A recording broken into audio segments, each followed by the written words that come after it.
الصغار. وكنتمنى ان شاء الله هذا الفيديو يلقاكم بخير على خير وصحه جيده، وكنعتذر على هذا الغياب لظروف صحيه، وكنتمنى ان شاء الله الصحه والعمر الطويل للجميع. اليوم بغيت نوجد معكم واحد البسبوسه زوينه بمذاق زوين. عندي في المقادير نص كاس ديال اللوز مطحون، ونص كاس ديال الكوك، كاس ديال السميده د الحرشه،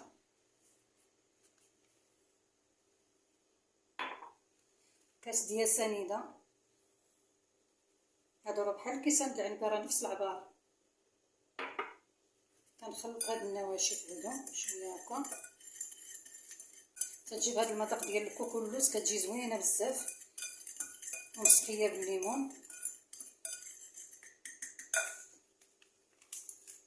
كنزيدها واحد الكاس ما عمرش نص كاس ديال الزيت الفوق شويه،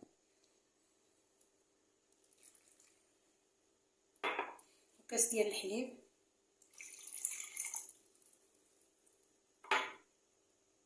وجوج بيضات.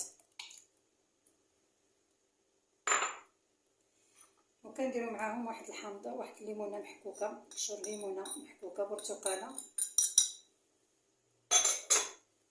وعندي هنايا واحد الكاس ديال كبير ديال الليمون. غادي نزيد معاه واحد المعلقه ديال سنيده كبيره، وغادي نغليه بهم باش غادي نسقي البسبوسه حيت نخرجها من الفران. دابا نخلطوا هاد المقادير.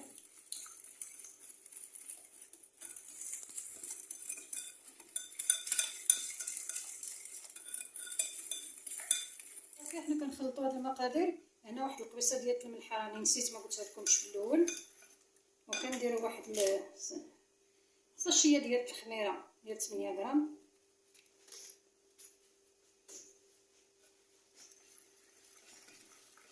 صافي كنخلطوا هاد المقادير مزيان.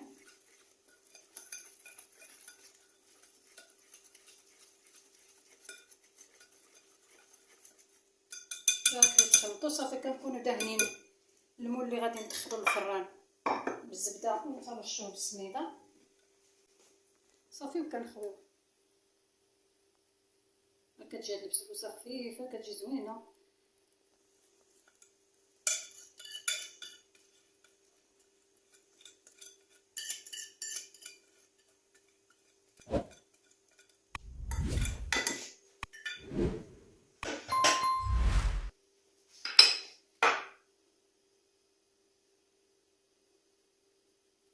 كنقادوها في الطبسيل، كنبتوها بشويه ديال اللوز.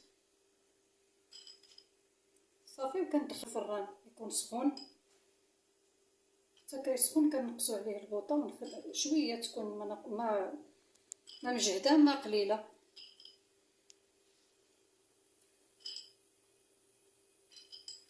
ملي كطيب وتفرش كنخليوها حتى كتبرد وتنسقيوها بداك الليمون اللي طيبنا مع المعلقه ديال هذا كاس كبير ديال الماء بالليمون مع معلقه ديال السنيده. كنخليوه حتى كيغلي وكنسقيوها به، ونتلاقاو بعد ما طيب ان شاء الله. السبوسه ديالنا بعد ما خرجناها من الفران، حنا غادي نسقيوها دابا بداك الليمون اللي طيبته من قبيله وخليته حتى برد مزيان. هي يلاه خرجتها سخونه، غادي نسقيها باش تشرب هذا الليمون ديالها.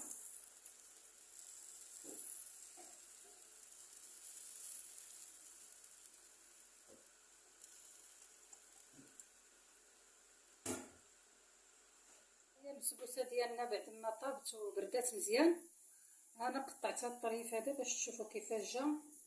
خليتها بصح حتى بردات وشربت داك الليمون ديالها. هانتوما راه كتجي رطبه وكتجي زوينه وشاربه الليمون. والى اللقاء في فيديو جديد ان شاء الله.